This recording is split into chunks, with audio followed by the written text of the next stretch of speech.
Hey, I'm Kieran. Sup? And Merry Christmas! So this is the third video of 3 that I was gonna make for Christmas since I didn't upload a video for the last 2 weeks. This video is gonna be very different to what I normally do, and that is I'm gonna be baking. I'm actually quite a good baker. I basically made a couple of the stuff like last Christmas, I think it was. I made a chocolate cake, and just before I made this, I made another cake which was Jim Chapman's cake, the chocolate cheesecake, which I'll probably show at the end of this video just to say, oh well, look, I created this cake. But my one didn't look as good as his. But anyway, it was still fun making it. And now I'm going to make the chocolate cake that my nan gave me the recipe, because I love the cake that she made when I was younger. She basically made this chocolate fudge cake and oh, it was delicious. So I asked her could I get the recipe off her, and she said, if I told you I'd have to kill you. But then she actually did give me the recipe, so I'm going to make the recipe now. Let's get started. All the ingredients you'll need is 6 ounces of soft margarine, 6 ounces of sugar, 6 ounces of self-raising flour, and you'll need 1.5 teaspoon of cocoa powder and 1.5 teaspoon of baking powder. You'll also need 3 eggs. There is no specific type of eggs you'll need, so just any eggs. And for the topping, you'll need 5 fluid ounces of natural yogurt and 5 ounces of cooking chocolate. First of all, you'll need greaseproof paper, and you'll butter the greaseproof paper so the cake doesn't stick, which is natural for any baker. And now you'll have to mix all the ingredients together. So first you'll need to put in the 6 ounces of margarine, 6 ounces of sugar, and 6 ounces of self-raising flour. Then you put in the 1.5 teaspoons of baking powder and 1.5 teaspoons of cocoa powder.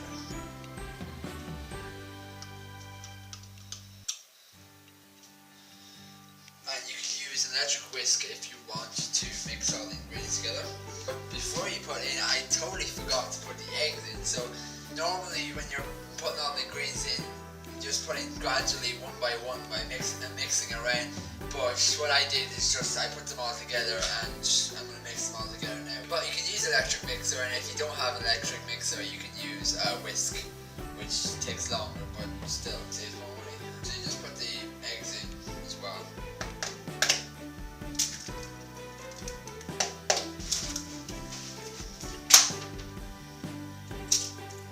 And when you got all the ingredients inside the bowl, you just mix it all together.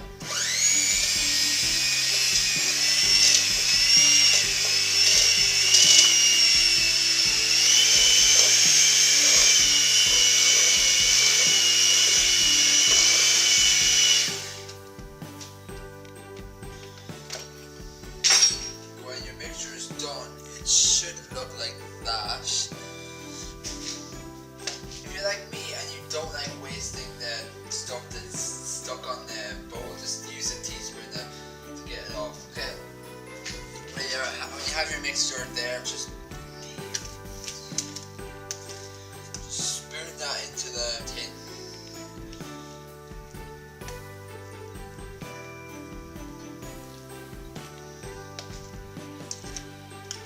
And try to get every bit of it into the tin, because as I said, it's kind of useless wasting the mixture.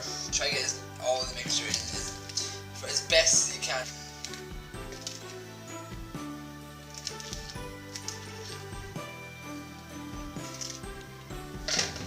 When you have as much mixture as you can get into the bowl, smooth it out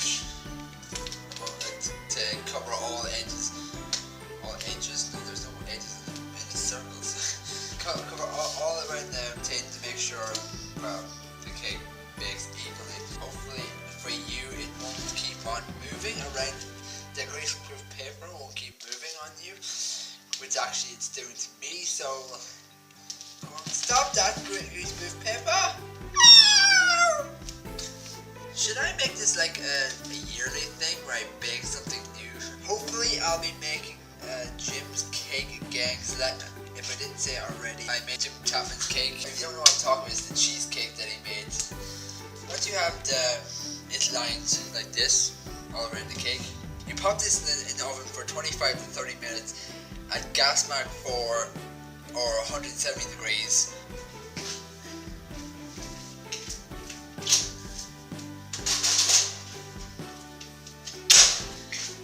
If you have an iPhone or probably any smartphone at all, it's best to put a timer on your phone. Most bakers use an old-timey timer, but it's best to use an iPhone or smartphone. Next, we are going to make the topping. Considering my bowl is completely dirty, I'll have to use another bowl. I'm just going to use this bowl. It's not really the best bowl, but if you have a second bowl, or if you're not lazy like me, just wash the bowl and yeah. Well, the mixture is baking when I make the topping now. So first you'll need 5 ounces of cooking chocolate, and if you're like me and you don't have a scale, or if you have, good for you, but I don't have a scale, and if you're like me, then convert that to grams. It's 141.7. Let's just top that up to 142. These bars here, if you have these as well, it's like there's 3 bars in it, which is 450 grams. Divide by that by 3, it's 150 per bar. So technically 3/4 of the bar use. Let's just say that is 3/4. I'm not really the best at math, so I'm gonna say this, and which I haven't done right now. You go and you boil your kettle, and when the kettle is boiling, you put that into a pot and melt your chocolate in a bowl. Any pot will do. Just this is the pot I'm using, and use a bowl that will be useful like this. But this is not really that deep. If you got a deeper bowl, use that instead. The reason I'm going like this now is because I'm going to show you like what to do when you're putting the chocolate in. But it's pretty simple. So this is just for the people who are relatively new at baking and they have no idea what to do. So yeah, once your kettle is boiled, just pour it into the pot.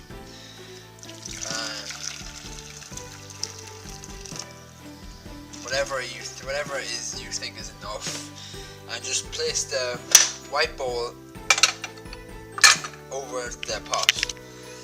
Then just kind of break up the chocolate into small pieces. Kind of just the way that you see it, just kind of break it into the pieces that there is. As I said, when you're using the bar, when you're like measuring what is the bar, I'm probably wrong, but I'd say use most of the bar except for one line. Like when you have it done, like when you have it all broken up, all you have left is this piece, which is probably wrong, but all I know is I don't have something to measure how many ounces there is. So if you have it, perfect, and you've done it right then.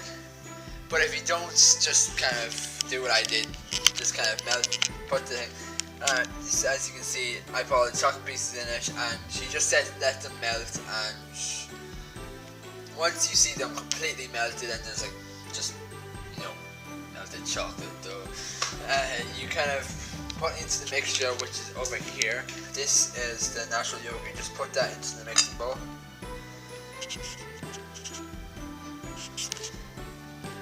Try to get all of it out. I'm currently holding a camera, so I can't put all of it in. But yeah, put every bit of it in the bowl, into the mixing bowl. And once the chocolate is melted, you just put that in and then mix them all together. As the chocolate is melting, it's best to kind of stir all chocolate evenly. You can tell by the way I don't know what to say. I am not a master baker. Oh god. When the chocolate is melted, pretty much like that, just pour the chocolate into the bowl, which is, just pour it, make sure all of it's gone into the mixture. You finally have all the chocolate in the bowl, just mix them all together with, again with electric whisk or manual whisk. When the mixing is done, the topping should look like that. When the cake is done, I'm just gonna put this on it and then we're done. So yeah, hopefully the instructions were clear, because since this is my first cooking video, I wanted to do on a cake that I wanted to make.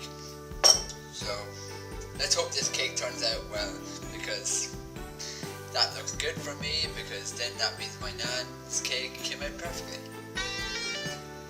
And that's the timer for the cake's done. Yeah, I like Spider-Man.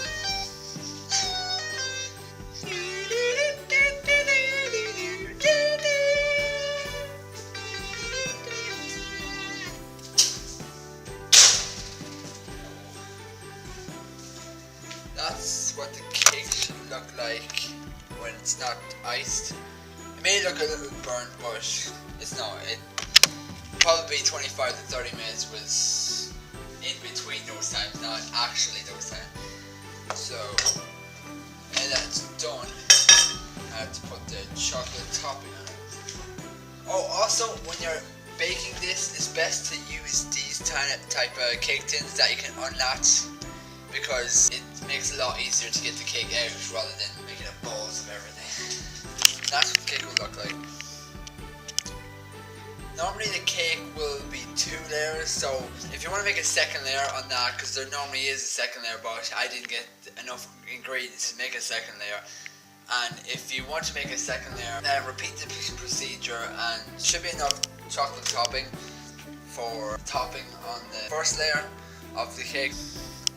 Yeah, I'm sure if you do make it, yours will look less fucked up, because this is my first attempt making the cake, and not the best, because parts of it, as you can see, parts of it fell off. As I was taking it out of the tin, parts of it fell off. So, but it still looks good. I can't wait to taste it. I took a small piece of it. Time to taste it with the chocolate topping. Oh, that's actually really nice. I'm not saying that to say, oh, I'm so good at cooking. But for my first attempt, I gotta say that it's actually quite nice. So, if you enjoyed this video, give me a thumbs up and subscribe. And if you made the cake yourself, then go on Twitter, take a picture of it and say hashtag SpiderDudeCooks. Thank you, and leave a comment down below if you want me to make more cooking videos, and leave recipes on stuff you want me to make in the future, because I actually really love baking and cooking and doing other stuff. So I'll see you guys next week for my New Year's video. Bye guys. Oh yeah, also I totally forgot to show you my version of Jim Chapman's cheesecake that I said I was going to show you during the video. So here it is. It doesn't look as good as Jim's, but I know it probably looks really bad from here, but it actually does look very good.